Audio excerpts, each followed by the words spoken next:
चलिए आज बात करते हैं एक बहुत ही दिलचस्प आइडिया की, दी अनफेयर एडवांटेज। मतलब सफलता के वो राज जिन पर हम लोग अक्सर ध्यान ही नहीं देते। ये लाइन तो हजारों बार सुनी होगी, है ना? अरे अगर वो कर सकता है तो कोई भी कर सकता है, बस हिम्मत चाहिए। पर क्या ये वाकई सच है? क्योंकि असलियत तो कुछ और ही है। असलियत ये है कि भाई, ये इतना आसान नहीं है। जब भी किसी की सक्सेस स्टोरी हम सुनते हैं तो हमेशा उनकी मेहनत, उनकी लगन, उनके रातों के जागने की बातें ही बताई जाती हैं। लेकिन एक ऐसी चीज है जिसे बड़ी चालाकी से छुपा लिया जाता है।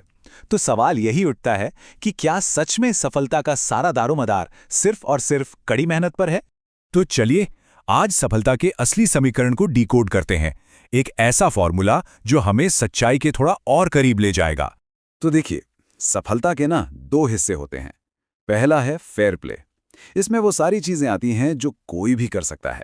मतलब जी तोड़ मेहनत करना, सुबह जल्दी उठना, डिसिप्लिन में रहना। लेकिन दूसरा और शायद उससे भी ज्यादा जरूरी हिस्सा है अनफेयर एडवांटेज। ये वो चीजें हैं जो हर किसी के पास नहीं होती, जैसे सही लोगों से जान पहचान, पैसा या सही वक्त पर सही जगह पर होना। तो ये अनफेयर एडवांटेज असल में है क्या? इसे कोई छोटा मोटा फायदा समझने की गलती मत कीजिएगा। ये सफलता के फॉर्मूले में एक मल्टीप्लायर है। मतलब ये आपकी मेहनत के असर को कई गुना बढ़ा देता है।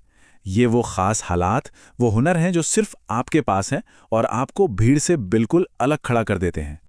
अच्छा, इस बात को और अच्छे से समझने के लिए क्यों ना दुनिया के कुछ सबसे अमीर लोगों की कहानी पर एक नजर डाली जाए। हमारी पहली केस स्टडी है स्नैपचैट के फाउंडर इवान स्पीगल। साल 2015 में ये दुनिया के सबसे युवा सेल्फ मेड बिलियनर बने थे। इस सेल्फ मेड शब्द पर जरा गौर कीजिएगा। तो उनके सेल्फ मेड होने की कहानी में कुछ ऐसे पन्ने भी हैं जो अक्सर पढ़े नहीं जाते। देखिए, उनका आइडिया जबरदस्त था, इसमें कोई शक नहीं। लेकिन उन्हें जो बढ़त मिली वो हर किसी के पास नहीं थी। वो लॉस एंजलिस में पैदा हुए। उनके माता पिता बहुत बड़े वकील थे। परिवार के पास करोड़ों की दौलत थी और टेक इंडस्ट्री के बड़े बड़े लोगों से सीधे कनेक्शन थे। और तो और उनके स्टार्टअप की पहली बड़ी फंडिंग भी उन्हें घर से ही मिली थी। इवान स्पीगल की कहानी तो कुछ भी नहीं है। अब बात करते हैं एक ऐसे शख्स की जिनका नाम सुनते ही कंप्यूटर का ख्याल आता है, बिल गेट्स। जरा सोचिए, उन्होंने 1968 में ही कोडिंग सीखनी शुरू कर दी थी, जब वो सिर्फ 13 साल के थे। अब ये नंबर देखिए और एक पल के लिए इसके बारे में सोचिए।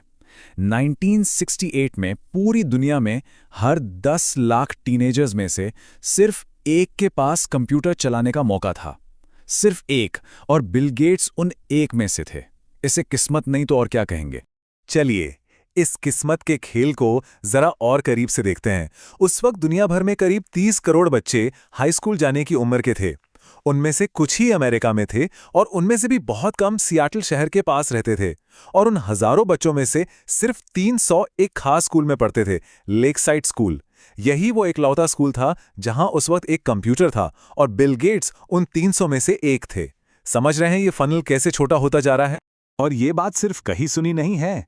बिल गेट्स ने खुद माना है कि अगर लेकसाइड स्कूल ना होता तो माइक्रोसॉफ्ट भी ना होता। ये एक लाइन उनके अनफेयर एडवांटेज की पूरी कहानी बयां कर देती है।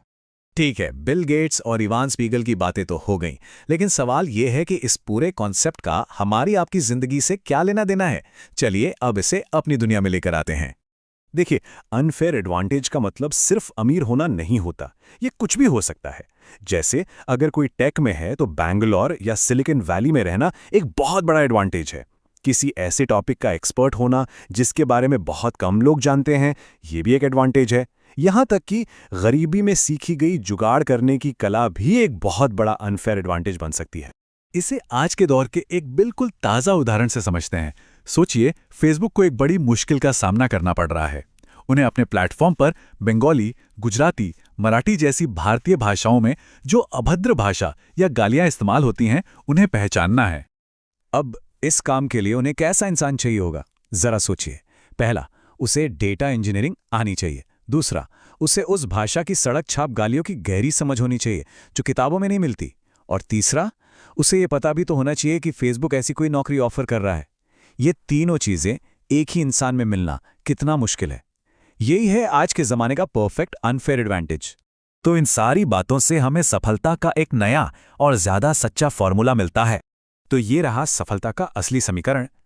एक तरफ है फेयर प्ले यानी मेहनत और लगन, लेकिन जब आप इसे अपने अनफेयर एडवांटेज के साथ गुणा करते हैं, यानी वो खासियत जो सिर्फ आपके पास है, तब जाकर कामयाबी का एक असली और असरदार रास्ता तैयार होता है। तो इस पूरी बातचीत का निचोड़ क्या है? निचोड़ ये है कि किसी और की कामयाबी का रास्ता कॉपी करना बेवकूफ़ी है। असली जीत तब मिलेगी जब कोई अपनी खुद की छुपी हुई ताकत को पहचानेगा और फिर उस पर अपनी पूरी मेहनत लगा देगा। तो जाने से पहले एक सवाल सोचने के लिए थोड़ा रुकिए और सोचिए, वो कौन सी अनोखी बात है, वो कौन सा हुनर, कनेक्शन या अनुभव है जो आपका अनफेयर एडवांटेज है।